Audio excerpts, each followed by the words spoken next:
Bharatiya Janata party ने लगता है मन बना लिया है कि असम में जोखिम लिया जाए तभी नागरिकता संशोधन कानून यानी सीएए के नियम अधिसूचित करने की तैयारी की जा रही है। ये कानून बनने के बाद 4 साल से ज्यादा समय से लंबित है। केंद्रीय गृह मंत्रालय इसके नियम नहीं बना रहा था ताकि इसे लागू किया जा सके।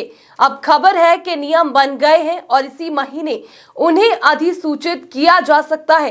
कानून बनने के बाद इस पर अमल इसलिए टाल दिया गया था कि असम में इसका बहुत विरोध हो रहा था। विरोध तो पूरे देश में हो रहा था, लेकिन बाकी जगह मुस्लिम संगठन विरोध कर रहे थे। लेकिन असम में कई जातीय व भाषाई संगठन भाषा व संस्कृति के नाम पर विरोध कर रहे थे। राज्य में 2021 में चुनाव होने वाले थे, संभवत इसलिए सरकार ने इसे टाल दिया था। अब लोकसभा चुनाव से पहले सरकार इसे अधिसूचित करने जा रही है।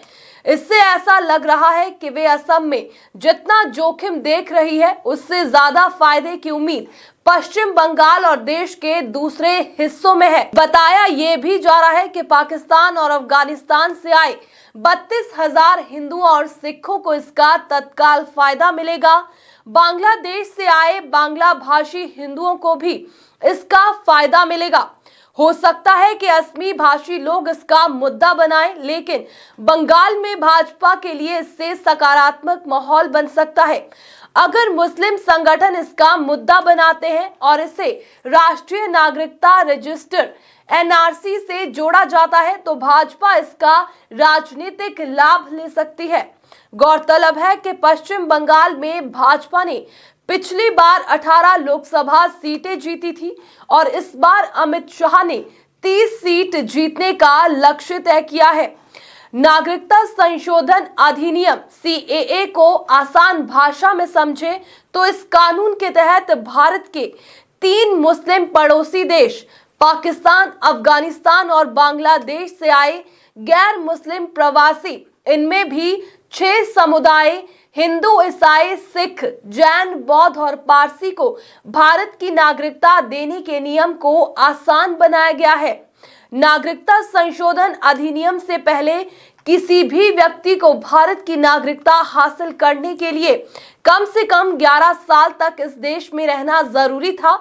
हालांकि नागरिकता संशोधन अधिनियम 2019 के तहत भारत की नागरिकता हासिल करने की अवधि को 1 से 6 साल कर दिया गया। यानी भारत के इन तीनों पड़ोसी देशों के 6 धर्मों के लोग पिछले 1 से 6 सालों में भारत में आकर बसे हैं तो उन्हें भी भारत की नागरिकता मिल सकती है। बता दें कि दिसंबर 2019 में संसद से सीएए पारित किया गया था। कानून पारित होने और राष्ट्रपति की मंजूरी मिलने के बाद देश के कुछ हिस्सों में बड़े पैमाने पर विरोध प्रदर्शन हुए थे।